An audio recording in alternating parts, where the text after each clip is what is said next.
Vale, a ver. Pues hoy os quiero contar una historia de esas que creemos conocer, pero que en realidad no conocemos del todo o tenemos una versión bastante distorsionada de la historia. Es la historia de una mujer que ha sido vista como santa, como pecadora, como la compañera de Jesús, como un símbolo, incluso como un mito. Y que aún, a día de hoy, esta figura sigue siendo un misterio. Ella es María de Magdala. A ver, probablemente, seguramente, has oído hablar de la Magdalena, ¿no? De María Magdalena. Muchas veces. Pero seguro que si te pregunto quién fue María Magdalena de verdad, no sabrías explicarlo bien. Por lo general las personas no saben explicarlo bien. Y no pasa nada, es normal. La mayoría de gente pues no lo sabemos, no lo saben o no lo sabían. Porque el nombre de María Magdalena se fue cubriendo de ideas erróneas, de versiones interesadas, de secretos a medias. Y hoy lo que quiero es que la conozcas, que conozcas a María y a esta historia, a su historia, sin miedo, o sea, con calma, con apertura, y que veamos juntos quién fue realmente y por qué su historia sigue hablándonos 2000 años después. Igualmente también, o sea, debo decir que tampoco voy a contar una historia leída tal cual. Voy a contar un poco lo que yo sé, los conocimientos que tengo, opiniones que tengo. Me lo voy a llevar a mi terreno y bueno, lo voy a hacer de esa manera.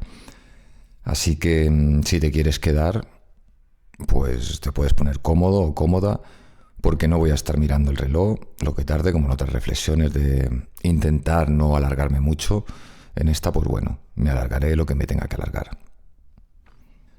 Así que vamos allá, vamos con ello, a ver. A ver, lo primero, vamos a situarnos en tiempo y lugar. Eso es lo primero, porque es que si no nos situamos desde el comienzo, al final todo lo que voy a contar después no tiene sentido. Entonces, a ver, estamos en el siglo I, en una zona llamada Judea, ¿vale? Es una parte del mundo llamada Judea que estaba bajo el dominio del Imperio Romano. ¿Qué significa eso? Bajo el dominio del Imperio Romano. Pues visualmente pues, se puede ver así como soldados por todas partes, por todos lados, moviéndose, impuestos abusivos, desigualdad por doquier y un pueblo que sueña con liberarse, ¿vale? Y a lo largo del mar de Galilea hay varios pueblos, hay varios pueblecitos de pescadores. Y uno de esos pueblos se llamaba Magdala, que significaba la torre de los peces. Ese pueblecito no era un pueblo pobre, era un pueblo que estaba lleno de vida, de barcos, de mercados, de talleres, de como puestos donde se alaban el pescado, donde se hacían tintes de color, tintes caros para vender luego en las grandes ciudades. O sea, ¿cómo decirlo? Era, digamos, una pequeña ciudad costera con muchísima actividad comercial, ¿vale? Y en esa ciudad costera, en ese pueblecito, en esa aldea, ahí, en medio de ese bullicio, ahí crece María. No sabemos exactamente cómo era su familia, pero los textos dan a entender que tenían recursos, sobre todo por el lugar donde residían, ¿vale? Por eso, luego más tarde, los evangelios cuentan que María ayudaba a Jesús con bienes. O sea, esto tiene una parte de lógica, ¿no? O sea, ella era una mujer libre económicamente, incluso que podía permitirse ayudar a otras personas. O sea, era una mujer con capacidad para decidir. Y eso, y más en esa época, pues ya la hacía súper distinta, súper rara. Porque en la sociedad judía del siglo I, una mujer normalmente dependía de la familia o del marido. Pero María, en cambio, ella podía moverse sola por ahí tranquilamente. O sea, no sé tú, pero yo me la imagino a ella decidiendo su propio camino. Es una figura a la que admiro. Y bueno, que lo de Magdala pues viene de eso, o sea, porque antiguamente no habían apellidos como tal, como ahora, o sea, eras una persona de tal lugar, por eso se le llamaba María de Magdala, ¿vale? Y bueno, a ver, luego lo que sigue. Eh, Después de esto, bueno, aquí hay un dato llamativo que llama la atención, bastante misterioso, que es que se dice que Jesús libera a María de 7 demonios. Y claro, si te paras a mirarlo de una manera literal, pues suena rarísimo, a película. Pero es que esto no hay que entenderlo de esa manera. O sea, como si, ¿sabes? Hubiesen salido bichos con cuernos negros volando que saliesen de su cuerpo ahí, nada. No, no era eso. O sea, en aquella época, demonio, la palabra demonio podía significar cualquier tipo de fuerza que te hacía sufrir. O sea, una enfermedad podía ser perfectamente un demonio. Un trauma podía ser un demonio. O sea, una depresión, hábitos autodestructivos que una persona tiene, sus demonios, ¿vale? Y el número 7, que en la simbología judía representa lo completo, la totalidad, quiere decir que María estaba mal en todos los sentidos. En algún momento de su vida, y cuando conoció a Jesús, estaba mal en todos los sentidos, por así llamarlo. O sea, que cuando los textos dicen que Jesús la liberó de 7 demonios, lo que están contando, creo yo, realmente, es que la ayudó a sanar completamente, que la ayudó a recomponerse, que la ayudó a volver a sentirse viva, que la ayudó con su individuación. O sea, a ver, en resumen, María era una mujer que había sufrido mucho, pero que también había tenido el valor, los ovarios, para transformarse. Y fue desde esa transformación que tuvo interna, fue a partir de ahí que decidió seguir a Jesús. Y aquí hay algo muy importante que no se cuenta prácticamente nunca, y es que Jesús no iba solo con los 12 apóstoles. Eso no es cierto. Es que si te hacen un examen de esto y pones que iba con 12 apóstoles, incluso a día de hoy te pondrían que está bien. O no, no lo sé, pero bueno, es muy común decir esto. Pero había un grupo mucho más grande, donde también había mujeres, muchas mujeres. Los evangelios mencionan a Susana, a Juana, lógicamente a María de Magdala, entre muchas otras. Y todas ellas participaban activamente. Todas ellas lo escuchaban, todas ellas lo acompañaban en sus viajes, todas ellas ayudaban al grupo. Y sobre todo, todas ellas entendían lo que Jesús decía. Jesús es que predicaba algo que era extremadamente potente para su tiempo. O sea, Jesús decía cosas como que el reino de Dios no iba a llegar con espadas ni ejércitos, sino que ya estaba dentro de cada persona. A ver cómo se le ocurre decir eso a alguien en esos momentos. O sea, imagínate. Jesús decía que el verdadero cambio siempre empieza por dentro, nunca por fuera.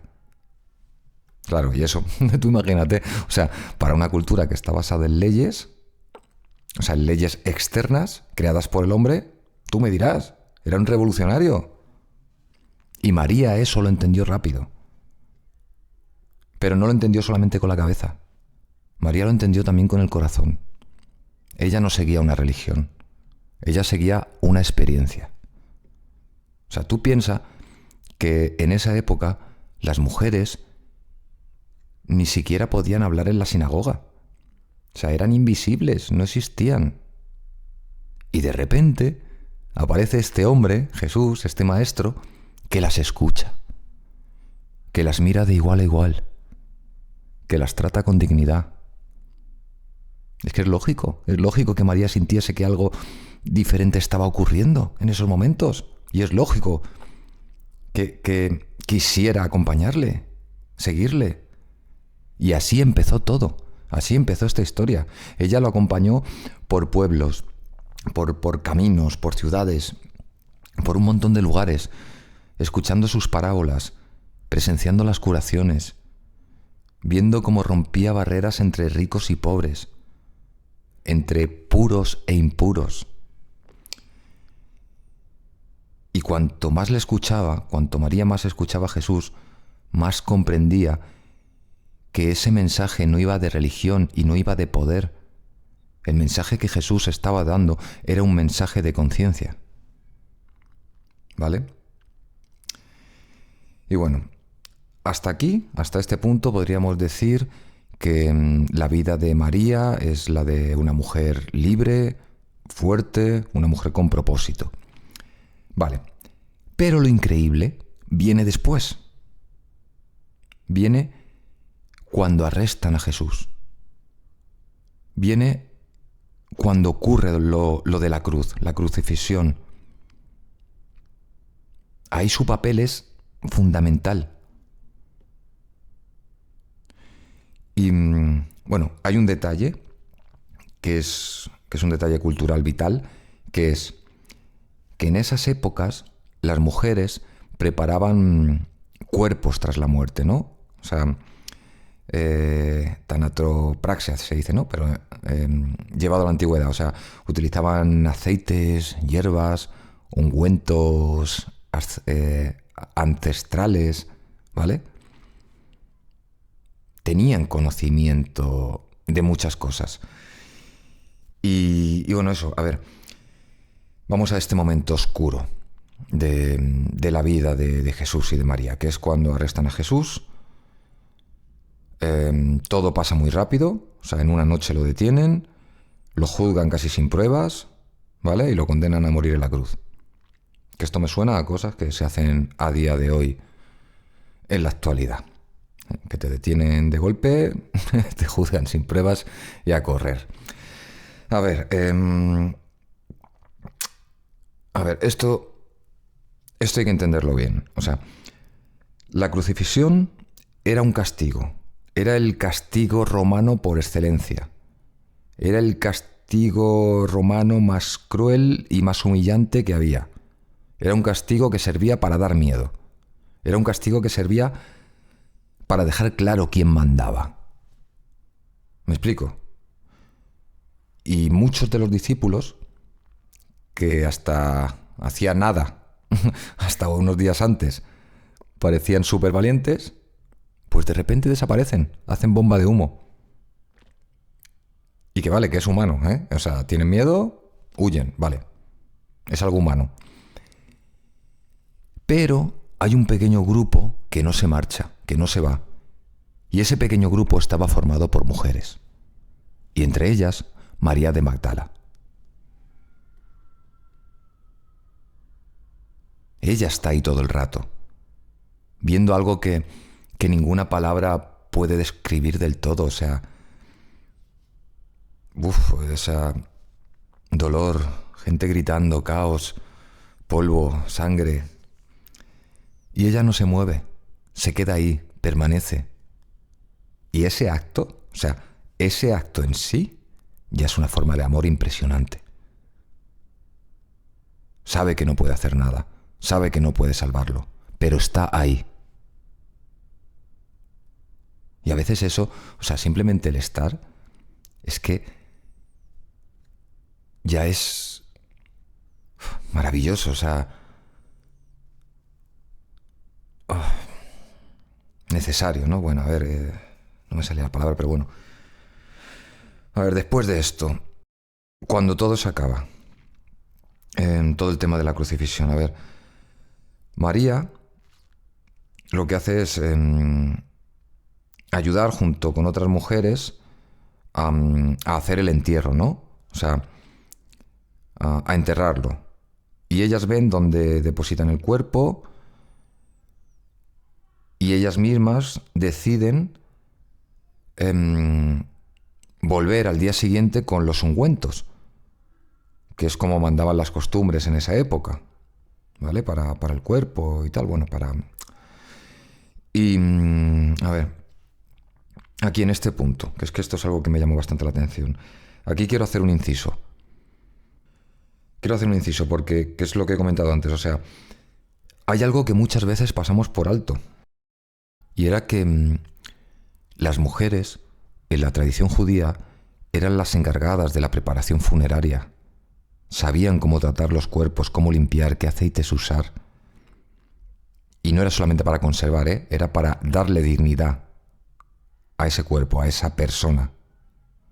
Y también habían creencias que eran como que algunos ungüentos pues servían o ayudaban al alma de esa persona en su paso al otro lado, ¿no?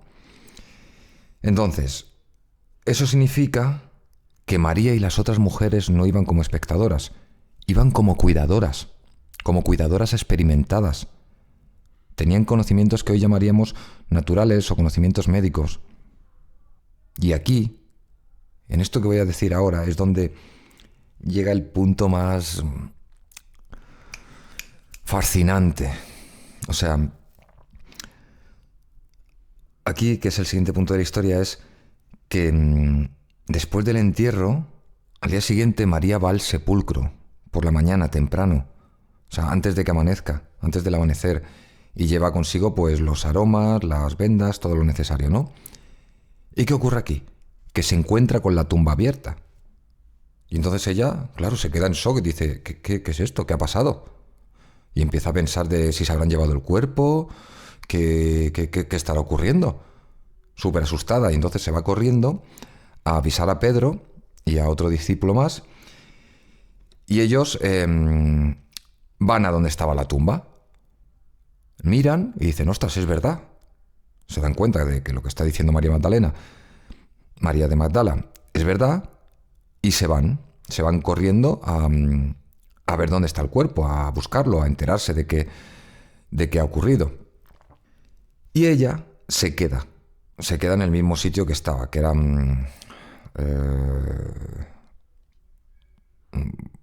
sea, un lugar ahí, bueno, que era un lugar, bueno, es que no se sabe exactamente, pero bueno, supuestamente era como una cueva, una roca, bueno, bueno, da igual. A ver, ella se queda. Lo importante es que se queda, da igual el lugar. Lo importante es que se queda. Y al quedarse, ahí es donde ocurre algo. Porque mientras llora, ella de repente ve a alguien, a una figura, así como a poca distancia, y ella piensa que es el jardinero, o sea, la persona que había en ese sitio donde... Es que no era un cementerio como tal, pero bueno. Y ella piensa que es el trabajador de ahí.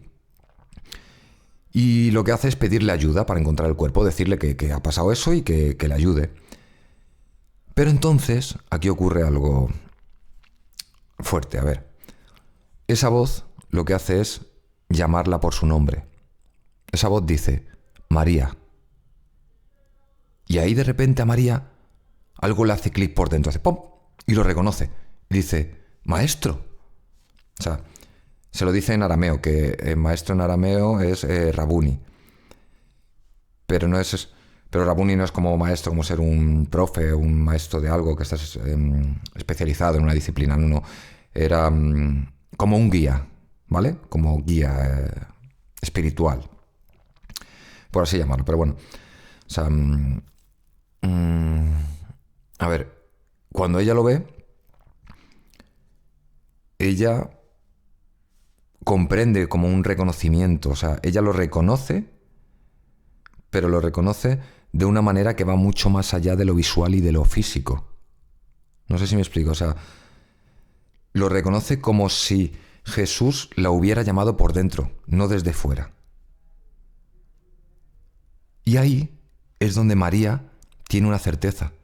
Y la certeza que tiene es que la vida no se acaba en la muerte. Y ahora, bueno, a ver, cuidado con esto. Vamos a ver qué ocurrió realmente ahí, ¿vale? Por lo que he investigado, aquí habrían 3 formas de verlo. Una,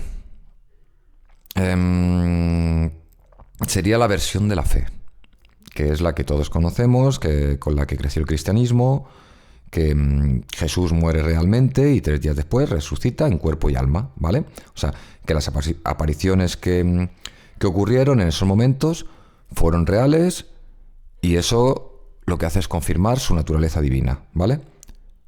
Para los creyentes, eso es el gran milagro. O sea, la validación de todo lo que enseñó, que es igual a que la muerte no tiene la última palabra, ¿ok? Vale. Luego, tenemos la versión simbólica, que esta es otra corriente, que es un poco más mística, que lo que hace es decir que la resurrección es también un símbolo, o sea, es una representación, o sea, que Jesús representa la conciencia divina que hay en cada ser humano. Y cuando María lo reconoce después de la muerte, en realidad lo que está haciendo es reconocer la vida eterna dentro de ella misma. O sea, el sepulcro vacío no es un dato histórico, sino un mensaje espiritual, ¿vale? Que dice o sea, que se traduce en que el alma puede despertar incluso en medio del dolor. Algo así. Bueno, eso sería la versión simbólica, la más mística. Y luego tenemos otra opción, otra versión que sería la versión más naturalista. ¿Qué significa esto? Que, a ver, después de una primera versión que es más divina, una versión que es más simbólica, pues tenemos esta versión que es más racional. Sí, más racional.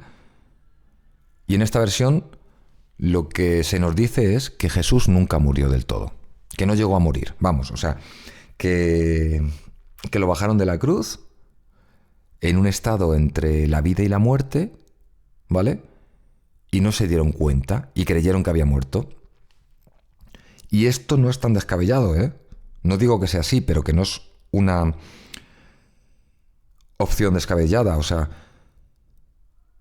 los romanos crucificaban para que la gente muriera lenta, o sea, para que la gente muriera de asfixia. Pero muchísimas veces el cuerpo se quedaba inconsciente antes del final, antes de morir. Entonces, aquí hay detalles curiosos, porque a Jesús no le rompen las piernas. A Jesús lo bajan antes de lo normal. Y luego hay un seguidor de Jesús que se llama José de Arimatea, que este hombre, este seguidor, tiene la influencia suficiente para pedir el cuerpo y sepultarlo rápidamente. A ver, aquí no sé, o sea, tú imagínate que lo colocan en un sepulcro fresco y las mujeres rápidamente llegan con sus ungüentos. Ellas saben de mezclas de plantas. Hacen ahí una mezcla con mirra, con aloe, con otras plantas con propiedades sanadoras, curativas, que sean calmantes, todo eso, ¿vale? Que esto no, no es para resucitar a un muerto. Esto lo que puede hacer es aliviar heridas, quitar infecciones, bajar inflamaciones, recuperar el pulso, todo eso. Entonces, ¿Y si simplemente Jesús no se murió del todo? ¿Y si esas mujeres, María entre ellas, fueron quienes le ayudaron a sobrevivir de algún modo?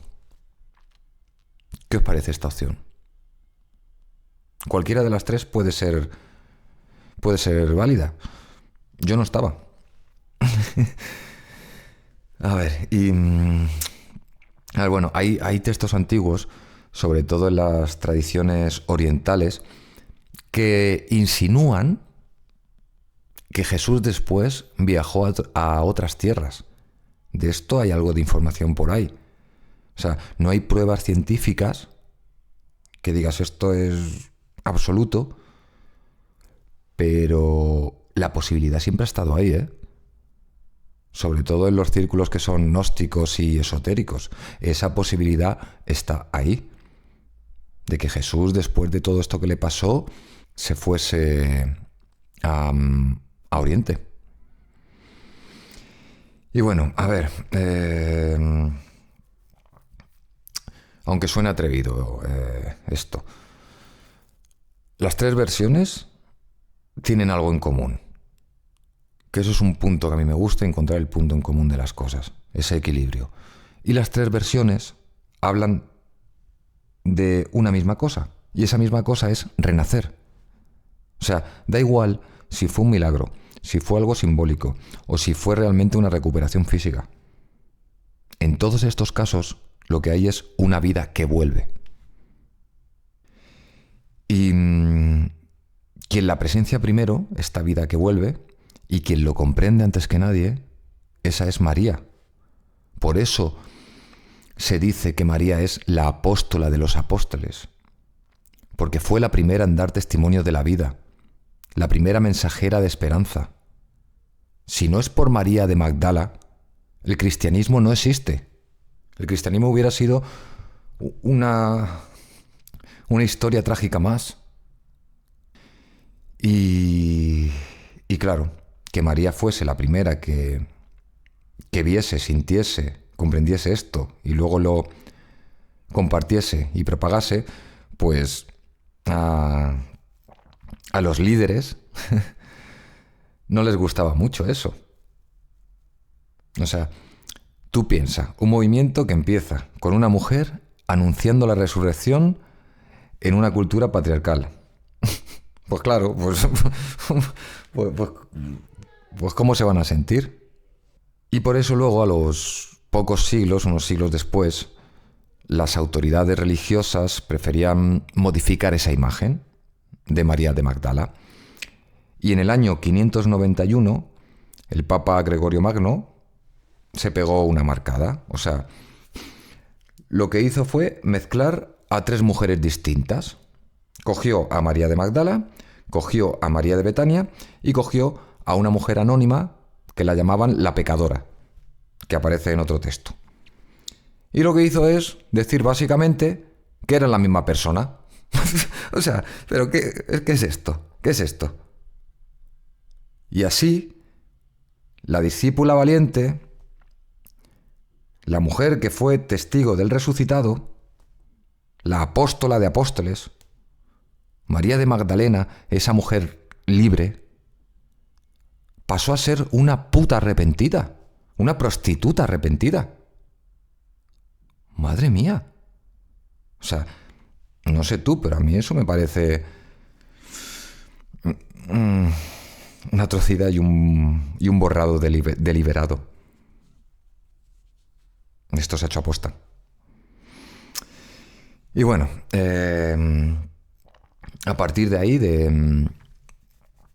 de que se uniesen a estas tres figuras como si solo fuese una y distorsionaran la imagen de María de Magdala, pues a partir de ahí el arte, la predicación y el imaginario colectivo y popular pues empezaron a repetir esa versión.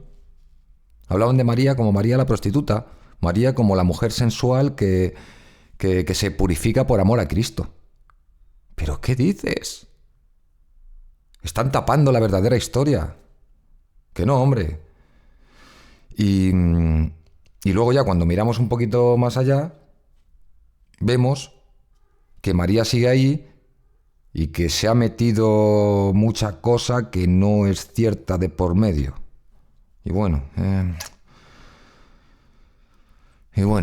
pero bueno, luego hay muchas comunidades que, o sea, sobre todo las más místicas, que nunca se han olvidado de María de Magdala. Para nada. Para ellos había sido algo más, mucho más de lo que se dice y se cuenta. Ella había sido una mensajera de sabiduría. Volviendo a la historia. María, después de todo esto que ocurrió, de la crucifixión de Jesús, la resurrección y todo eso, lo que hace es empezar una nueva etapa en su vida. Y ya no solamente es esa discípula que estaba escuchando o acompañando al maestro. Ahora ella era maestra. Ahora ella era guía. Ahora ella era la portadora del mensaje. Y eso no fue fácil para ella. Solo imagínatelo, o sea, un tiempo dominado por autoridades masculinas. El simple hecho de que una mujer tenga voz, ¿qué es? Un desafío, una ofensa para el sistema. Y yo creo que para María, el silencio que dejó Jesús no fue un final. O sea, fue un comienzo, fue un principio. Fue como el principio de algo nuevo, de su nueva vida, pero no solo de su nueva vida, sino un principio para el mundo entero, un reinicio, un reset. A ver, para ella este silencio, ¿no? Este apagón de su maestro, de Jesús, para ella fue como si ese vacío le provocase la creación de un espacio para la experiencia, o sea, para poder comprobar por sí misma hasta qué punto había entendido lo que le enseñó. Eran sus prácticas. Y bueno, a ver, lo bonito, bello, precioso, la verdad es que de algún modo María dejó de buscar respuestas fuera y empezó a buscarlas dentro. Descubrió que lo sagrado no vivía en los templos. Lo sagrado no vive en los ritos. Lo sagrado siempre está en la conciencia. Y que el reino de Jesús, y que el reino de Dios, como decía Jesús, está dentro. Y claro, lo que he dicho antes, que decir eso en esa época es una bomba. Es que te quita de golpe toda la posibilidad de control, claro. Jesús es que la liaba, y María también. Le decía a la gente, no necesitáis intermediarios, no necesitáis permiso para sentiros cerca de Dios. Y María empezó a hablar de eso después también. Y no lo hacía desde un templo, desde una iglesia, desde un púlpito, desde un atril, desde un taburete, desde un escenario. Lo hacía desde la vida misma, de tú a tú, en horizontal, con amor. Porque su enseñanza nace de su propia experiencia, no nace de una teoría. Y lo que María de Magdala decía era válido, tenía peso, porque ella lo había vivido. Y cuando alguien ha vivido algo, se nota. Y se nota porque lo dicen desde un lugar desde donde se ha experimentado todo esto. Ella hablaba desde la calma. Ella no tenía ninguna necesidad de convencer a nadie. Ella transmitía presencia. Una presencia que te hacía pensar, sin que ella dijera muchas cosas. Y bueno, luego en lo que son las comunidades, ¿no? Pues todo esto, pues la palabra de María de Magdala pues empezó a circular, empezó a moverse, el boca a boca, ¿no? Y había muchas personas que la respetaban y luego había muchas otras personas que la cuestionaban o incluso la odiaban. Y eso era normal en esa época, lógico. Era mujer, hablaba con autoridad, hablaba sin pedir permiso. Herejía. Pero a María eso le daba igual. María no entraba en conflicto. Ella seguía adelante, sin luchar contra nadie. Ella decidió enseñar desde el ejemplo, no desde el discurso. Eso es revolucionario, eso es una revolución en toda regla. Cambia el modelo de liderazgo por completo. María demostró, tanto Jesús como María demostraron que no había que imponerse, que lo que había que hacer era inspirar, que no había que decirle a nadie lo que tenía que hacer, sino mostrar cómo se puede vivir con coherencia. Y todo esto que estoy diciendo sigue siendo verdad hoy, ¿o no? A día de hoy seguimos confundiendo autoridad con poder y esas cosas, y no es lo mismo. María tenía autoridad, sí, María tenía autoridad, pero la ganaba con su coherencia. Con eso ganaba su autoridad. Ganaba su autoridad con su forma de mirar el mundo, con su forma de estar en el mundo. Y eso le jodía a mucha gente. Y eso le jodía a mucha gente porque eso no necesita ninguna validación externa de nadie. Eso jode porque María no buscaba convencer a nadie, no buscaba agradar a nadie, no buscaba que la reconociese nadie. Simplemente lo que hacía era vivir lo que había comprendido, compartir lo que había comprendido. Y eso no se puede dominar, eso no se puede domesticar. La libertad es libre. Y eso no se podía hacer ni hace 2000 años ni ahora, en el 2026. La libertad no se puede dominar. Y muchas personas, pues claro, intentaron quitarla del mapa, intentaron borrarla, intentaron silenciarla, intentaron cambiar su historia. Pero cuando algo es auténtico, de una manera u otra, cuando algo es auténtico, encuentra la forma de sobrevivir. Y tarde o temprano la verdad sale a la luz. Y el mensaje de María era auténtico. María hablaba de libertad interior, de integración, de inclusión, de un tipo de espiritualidad que no depende de dogmas ni de jerarquías. María hablaba de una espiritualidad humana, no divina, cotidiana, vivida, experiencial. María representa el paso de seguir comprendiendo. María no necesitó en ningún momento un trono, ni ir subida a un dragón. A María le bastaba con su experiencia y con su conciencia y con su amor. Y si miramos bien la figura de María de Magdala, es que lo que ella representa va mucho más allá de un rol histórico. María es como si encarnara algo que seguimos necesitando a día de hoy. O sea, ella encarna una forma distinta de entender lo femenino, de entender el poder, de entender la libertad. María no lucha contra nadie. María no va en contra de otros discípulos. María no intenta demostrar que vale más que ellos. María no compite. María contrasta. Y aún así, solamente su presencia, sin hacer nada de esto, ya cuestionaba más el sistema que cualquier otro. Eso es significativo, ¿no? Eso es como para pararse y darle valor. Porque María es que muestra un tipo de fuerza que es eso, lo que he dicho, que no necesita imponerse para ser evidente. Yo diría incluso que en ese sentido María de Magdala fue una especie de primera feminista.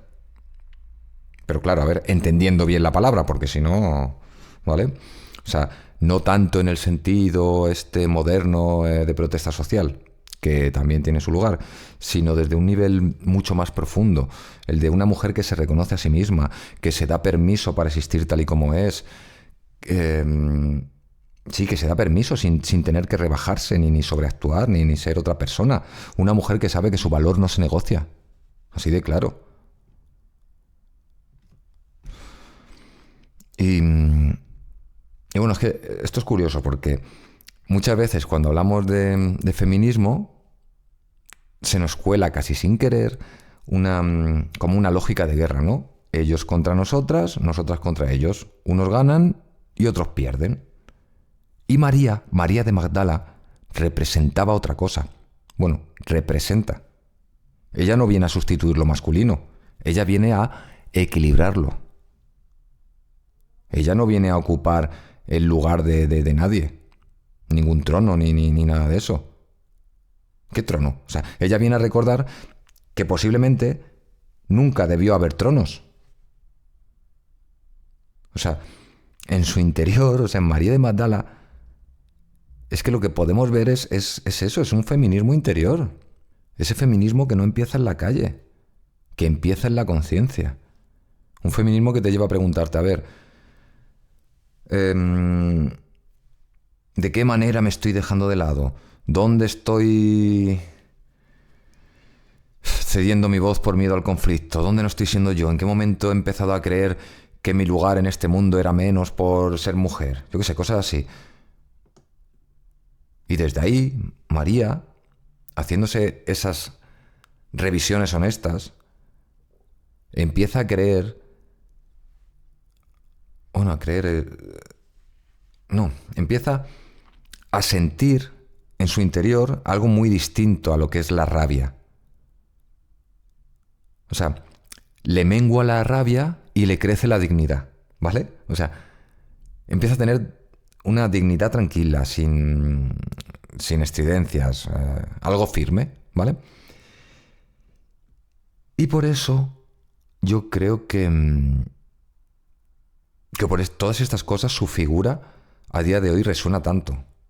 A lo mejor no a todo el mundo, pero a muchas personas sí le resuena. Y, y nos puede resonar socialmente porque a día de hoy seguimos sin resolver, o sea, seguimos sin resolver del todo los conflictos, o sea, sí, los conflictos y lo que hacemos con lo femenino y con lo masculino, tanto fuera como dentro de nosotros. Porque masculino y femenino no solamente es ser macho y hembra o hombre y mujer. Todo tiene su polaridad. O sea, dentro de nosotros está lo masculino y lo femenino. Y si nos quedamos en cualquier extremo, o compramos solamente una energía o una identidad, o oscilamos entre extremos, pues ¿qué ocurre? Que nada nos da paz. O sea, nos vamos de un extremo a otro, o al sometimiento, o a la confrontación y el control. O sea, o soy verdugo o soy víctima. Y eso, ninguno de los extremos va a traer algo bueno. Y María de Magdala lo que hace es ofrecer una alternativa, ofrecer otra opción. Y la opción que ofrece María es la integración. ¿Qué es esto? Pues la integración es reconocer que dentro de cada persona hay diferentes cosas que son complementarias. O sea, sí, que no se trata de elegir una parte y tener que negar la otra. Que es que esto pasa a todas las escalas, a todos los niveles.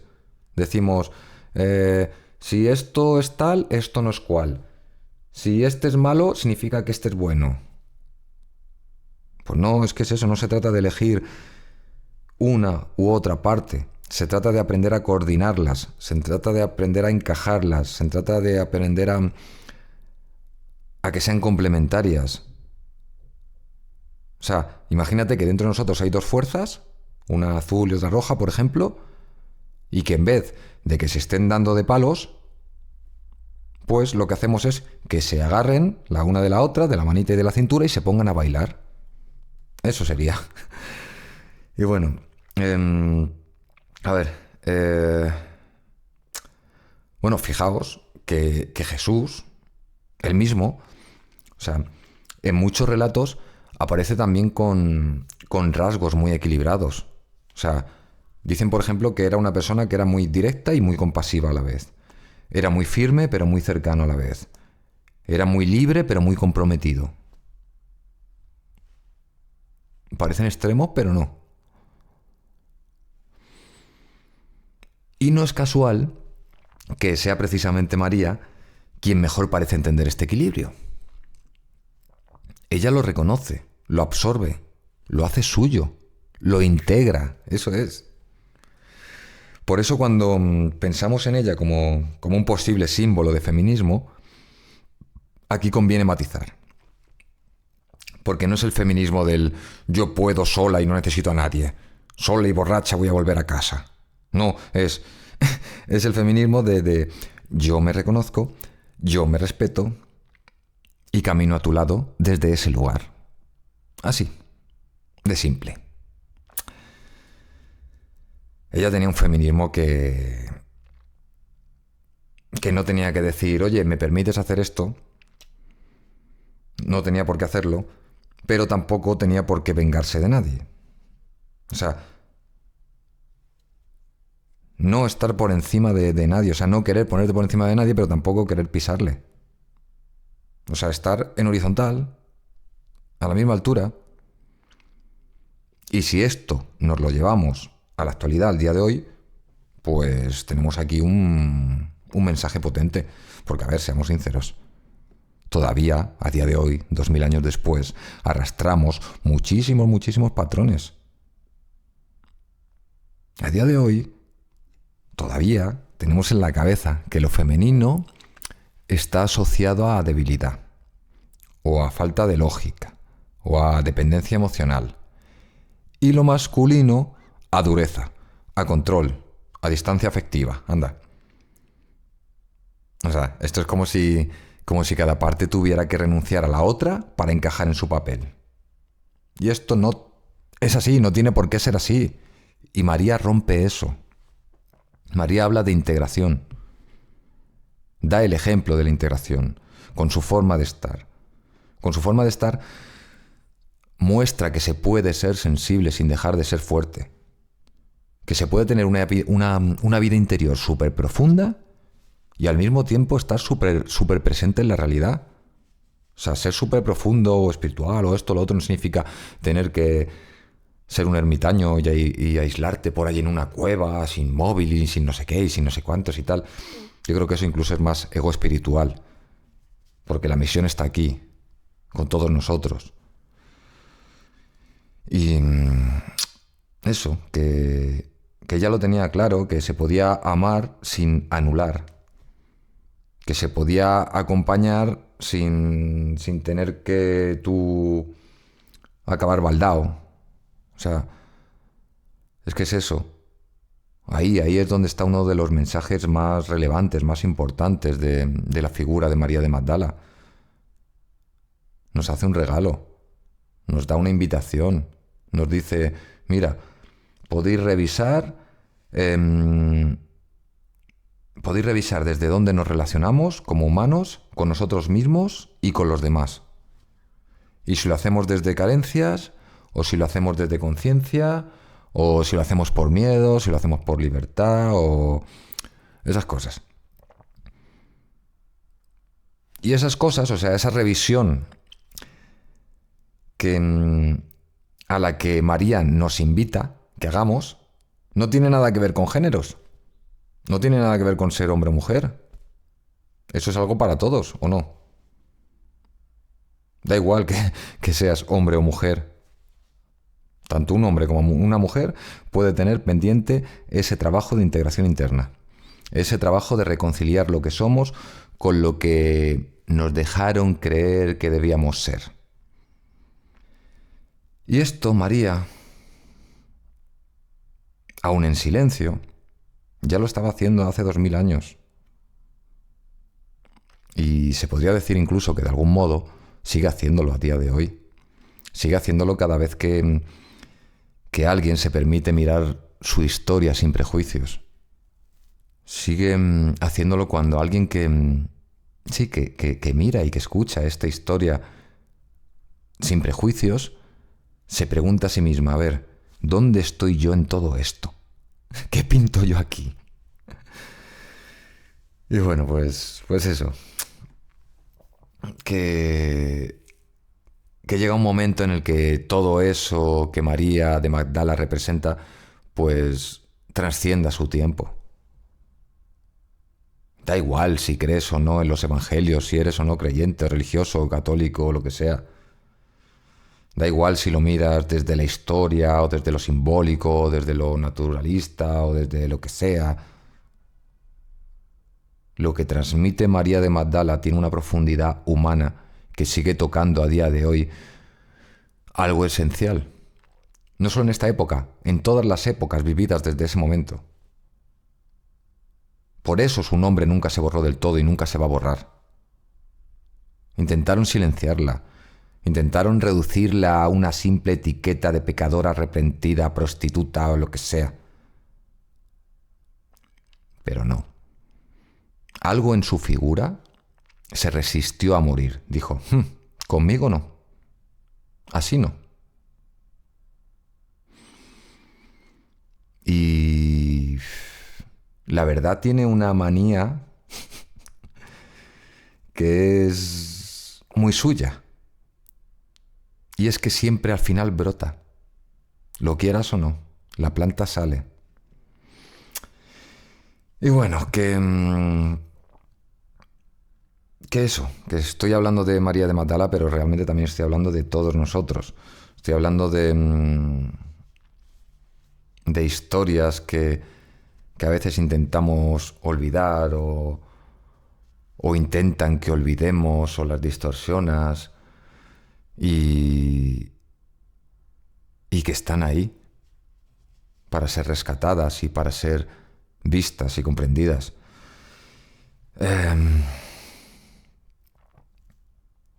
Es que, es que cada vez que alguien busca coherencia, cada vez que alguien elige la conciencia antes que el dogma, ahí está el espíritu de María de Magdala.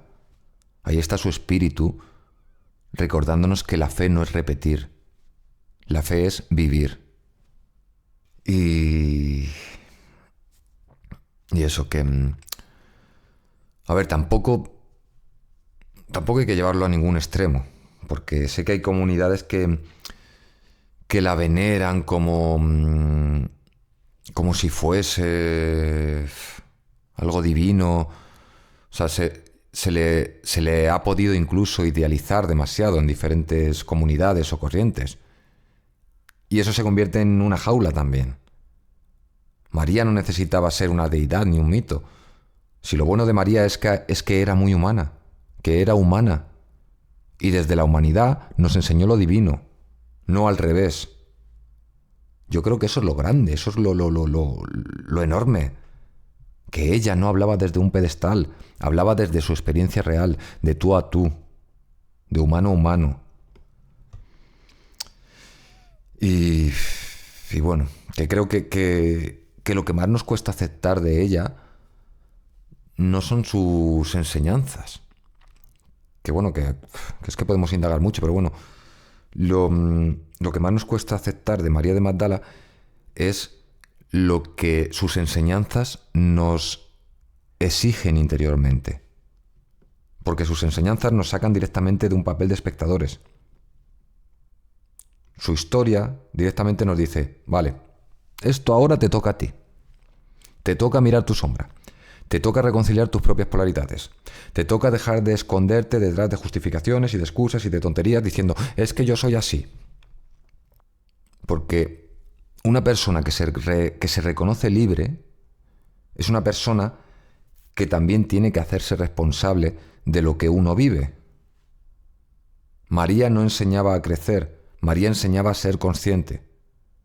María enseñaba a vivir con una fe madura, no con pajaritos, no con dependencia ni con miedo. Y creo que si María a día de hoy estuviese ahora mismo en este siglo, bueno, en este año justo, yo creo que diría cosas muy similares a las que decía hace 2000 años. No creo que su mensaje cambie mucho. Yo creo que diría lo mismo prácticamente. Diría cosas como, deja de buscar fuera lo que llevas dentro. O podría decir también, deja de querer entenderlo todo y empieza a sentirlo. Porque al final va de eso, va de eso. De volver a sentir lo esencial sin tanta distracción. Es que es así. Su figura conecta con el presente de una manera directísima. Vivimos en un tiempo donde todo se mide por productividad, por imagen, por velocidad. Y María, sin planificarlo, es que encarna justo lo contrario. Ella encarna la presencia, la escucha, la calma. Representa ese tipo de sabiduría que no se enseña con palabras, se enseña con actitud. Sí, con actitud. Eso es que es... Con actitud puedes detenerte, puedes recolocar la mirada, puedes... O sea, representa esas cosas, representa el darnos cuenta de que no vamos a encontrar sentido repitiendo fórmulas viejas, sino atreviéndonos a mirarnos de verdad. O sea, que es que esto podemos decir, no, es que esto lo dijo Albert Einstein, pero si es que está todo dicho ya.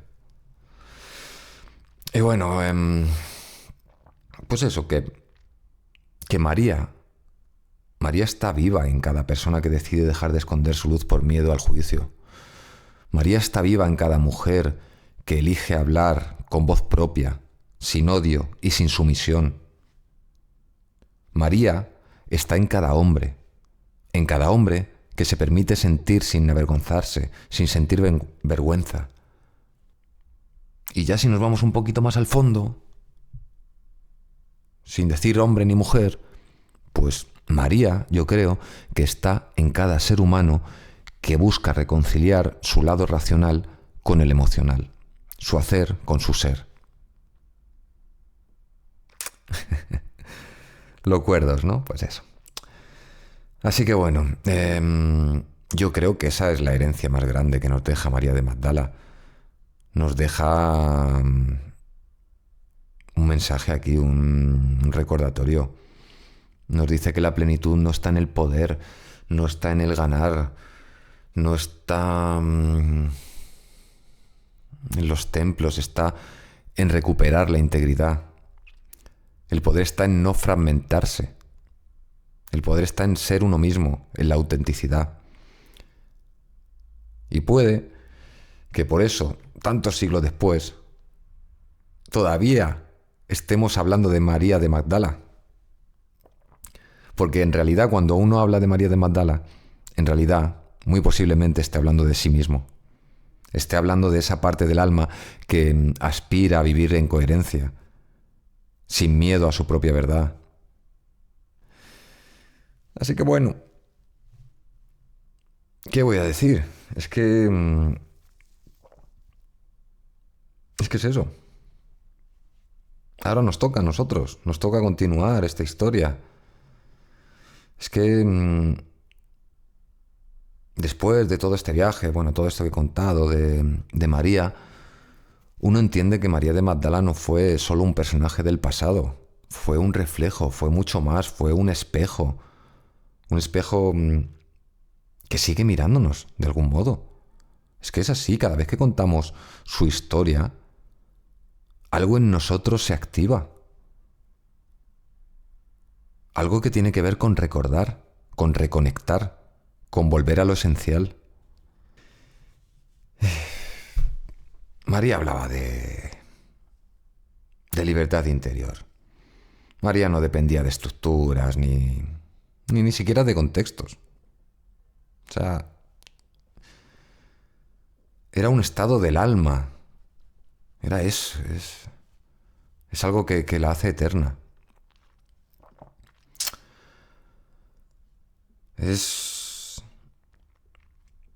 O sea, su figura nos hace como un resumen del proceso humano completo. O sea, escuchamos, comprendemos, integramos y luego enseñamos.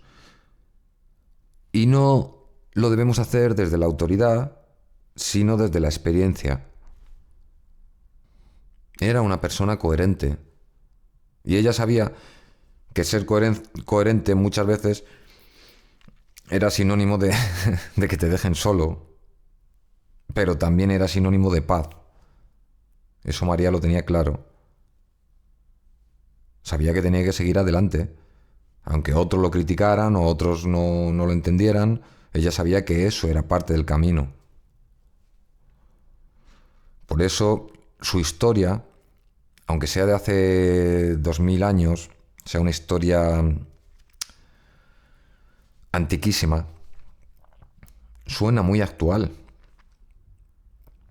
Hoy, a día de hoy, vivimos rodeados de información, de estímulos, de ruido, de todo eso, pero rara vez vivimos rodeados de comprensión. Y sin embargo, sigue siendo la comprensión la que libera. Sigue siendo ese acto tan simple de mirar dentro y de nombrar lo que hay. Aunque nos haga popa. Eso es lo que transforma las cosas. María en ese sentido sigue siendo una maestra, una gran maestra. Como he dicho, ella no enseñaba con discursos, ella enseñaba con presencia.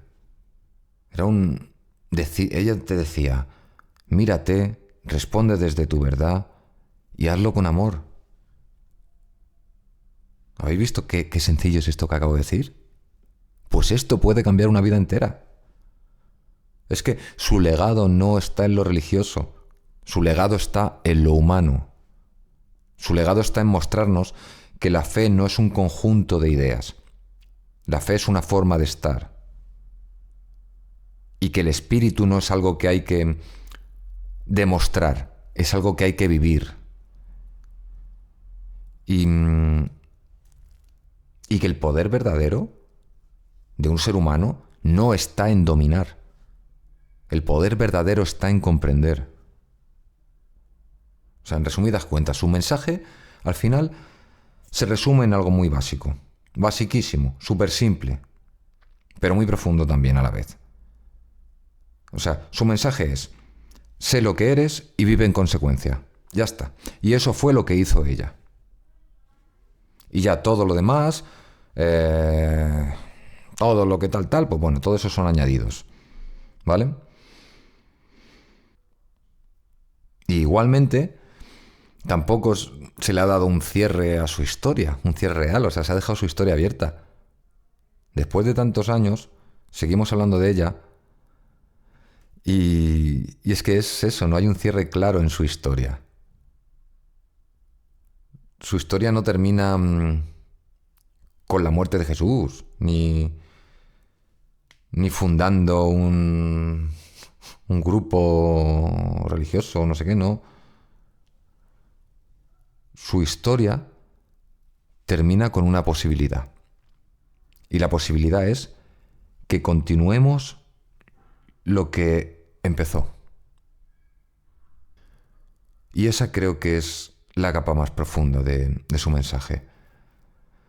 O sea, no mirar el pasado con nostalgia, sino traerlo al presente con conciencia. Así que nada, bueno. Espero que nos haya hecho muy denso este ratito. Y pues bueno, no sé. Nos podemos hacer preguntas. Podemos seguir con las preguntas. Y podemos seguir investigando y comprendiendo y entendiendo. Pero bueno, después de este ratito y de toda esta información y opiniones y esto, pues bueno, puede quedar una pregunta que yo creo que puede ser buena o relevante que nos hagamos a nosotros mismos. Y la pregunta sería algo así como ¿qué parte de mí necesita ese Rabuni que me llame por mi verdadero nombre? ¿No? Ese maestro, ¿no? ¿Qué parte de mí necesita ese maestro que me llame por mi verdadero nombre? Que diga María, o Antonio, o Pablo, o Susana, o lo que sea, ¿vale? Y bueno, pues eso. Que María siempre ha estado ahí, nunca se ha ido. Y esa es su historia y bueno, pues ahora nos toca a nosotros continuar la historia.